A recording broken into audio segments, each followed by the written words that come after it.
Knoxville. That's where Trey Wallace comes in. He works there and he covers the Vols. Trey, thank you for your time once again. A belated Happy New Year. Hope all is well with you and those close to you. How are you? Gentlemen, good morning. Southwest Florida. Hope you guys are doing well. We are. Crazy with what's going on up here. Yes.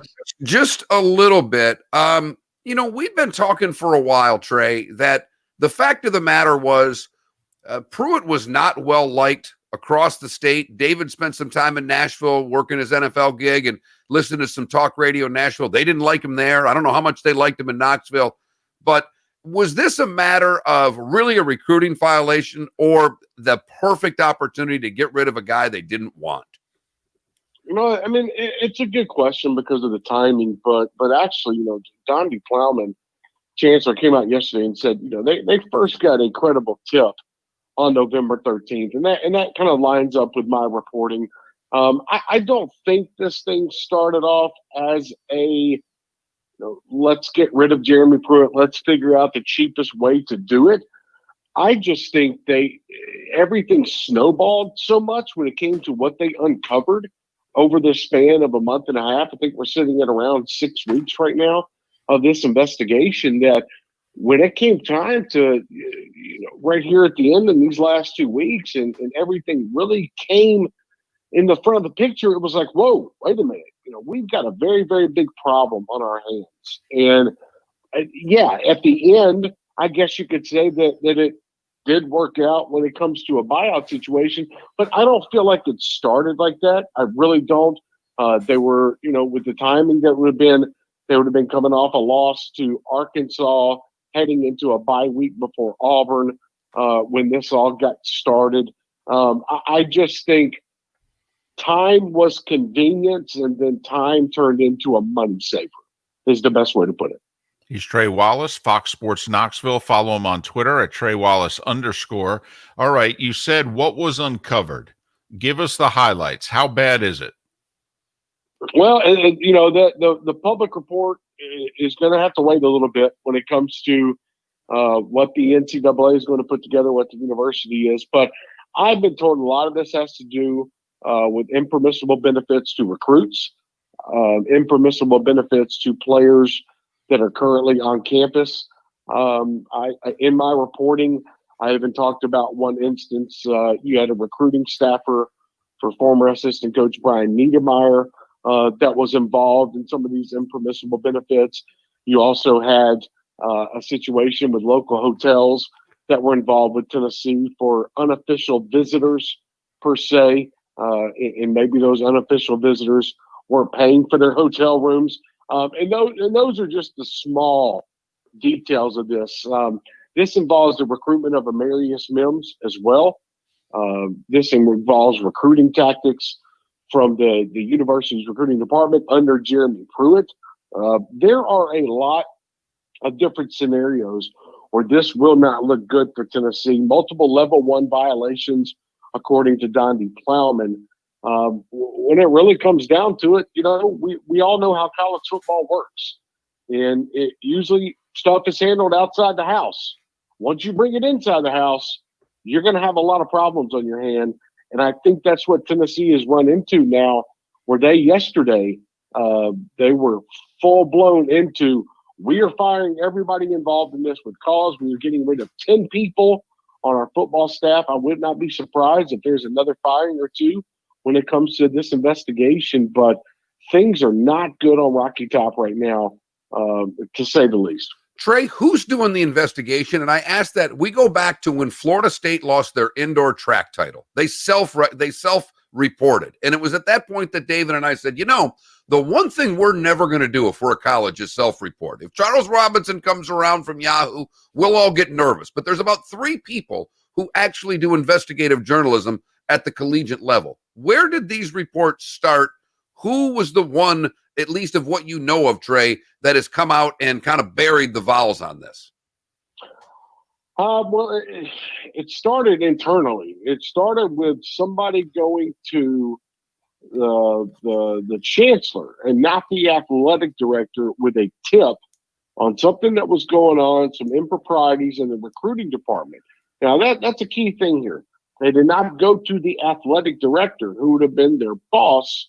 They went above their boss and went to the chancellor. That is according to her yesterday in the press conference. I think that is something to keep an eye out on.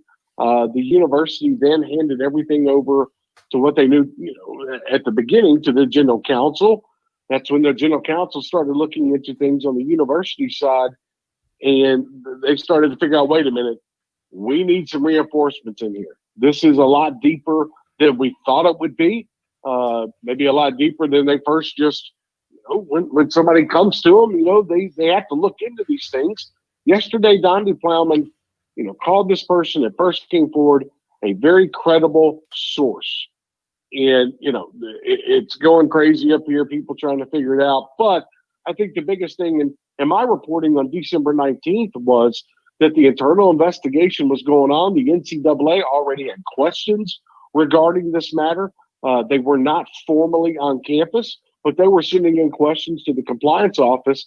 And as we've seen over the last 10 to 14 days, the NCAA has been in on these interviews that have gone on with the assistant coaches and the head coach of the University of Tennessee. So to answer your question, it snowballed internally, and then they had to get the NCAA involved after bringing in the Glazer group, which their job is to, mitigate any kind of big-time NCAA violations, try to self-impose the minimal amount of punishment against the university, and hopefully the NCAA goes along with it. So it started from the inside, and this is where we're at now on the outside.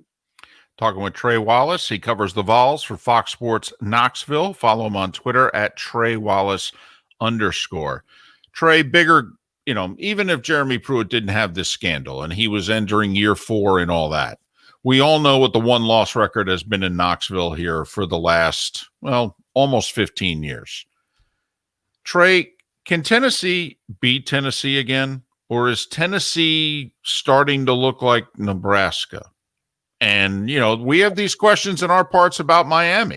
Can Miami ever be Miami again? I mean, wait a few more years, we could answer the same thing going on in Tallahassee. Trey, are the Vols going to be the Vols again? They have the resources to do it. I tell you, they have the facilities. They have the money. They've got the boosters. I think that they have themselves now a chancellor and a president that is behind athletics, something that they were missing over the last 10 to 12 years. They really were. But they got to find an athletic director. And that's what's going to set them forward. My biggest thing with Philip Fulmer was Tennessee fans had a very, very hard time of splitting up the two guys. The one guy that held up the trophy in Tempe, Arizona, after beating Florida State, and the other guy being the guy running your athletic department. And I think those are two big differences. I don't think Philip Fulmer was the right man to run the athletic department full time. If they wanted to bridge the gap a couple of years ago, they could have, and that's understandable.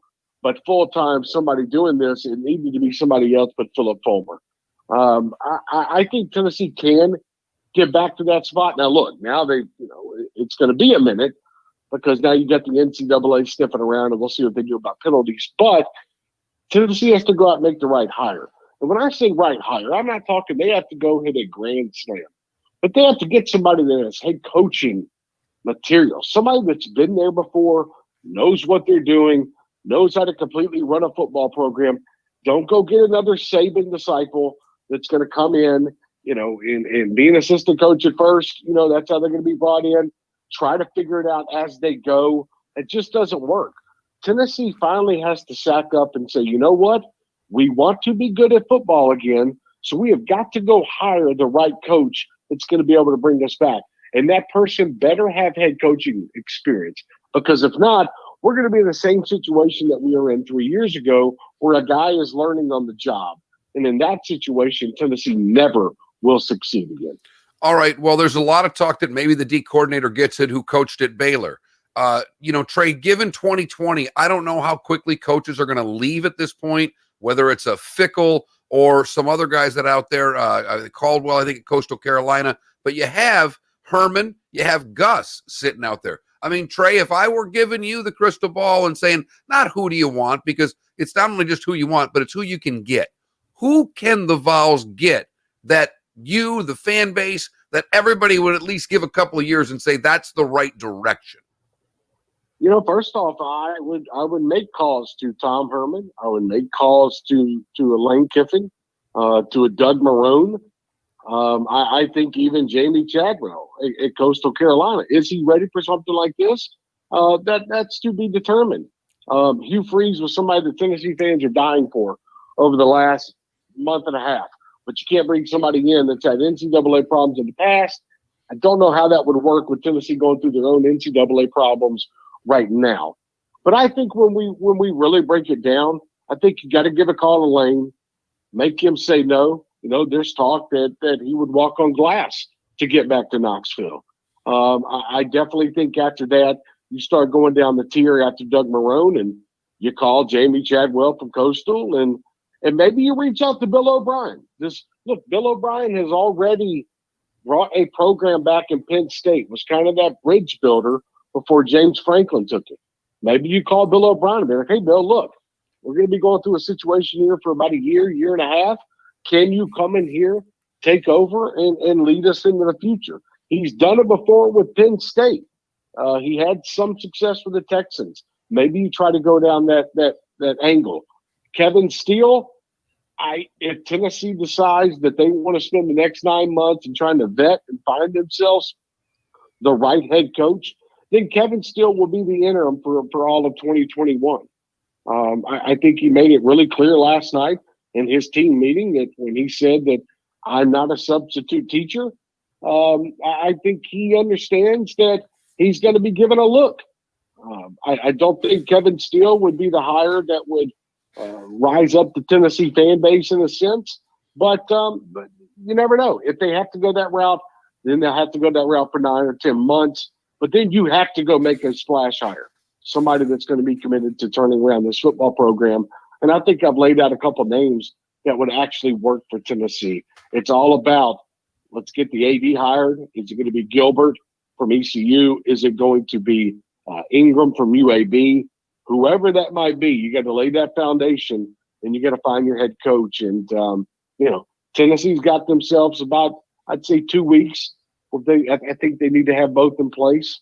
But, man, it's been one thing after the other, guys.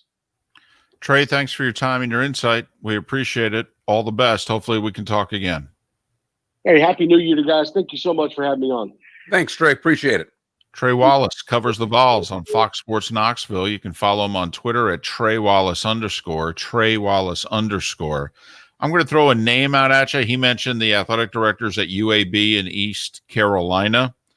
Chance Miller is the number 2 guy in the South Carolina athletic department. He's a Vols grad. He's from Johnson City, Tennessee, which is about 45 minutes north and east of Knoxville. Cumberland Gap. Just having some fun, David. Just quote more than anything. He also, not just being the number 2 person in the South Carolina athletic department, he also has extensive compliance experience. I'm just thinking about somebody who might appeal to the chancellor of the University of Tennessee, a Tennessee person, all right, who knows about day-to-day operations of an SEC athletic department and knows all about compliance. That's a key part there. The ECU thing's interesting to us because obviously that's brought Dooley into the mix. And if he goes, what does that do for Dooley, who's trying to get things resurrected at ECU? But Dan Walken put a tweet out last night, a little after 8 o'clock, that said Jeremy Pruitt is not going quietly into that buyout-free night. This statement from his attorney landed in my inbox moments ago. Basically, throughout the thing, it says that the chancellor personally confirmed in an in-person meeting yesterday that the university investigation had not yet been completed. The chancellor had not yet read Coach Pruitt's NCAA interview transcript, and there was no evidence that Coach Pruitt was either actively involved in any of the alleged violations or knew they were occurring. Just to put it out there, when you tell a guy you're fired with no money and you're the head coach of an SEC team, you go to your lawyer and say, get me my blanking money.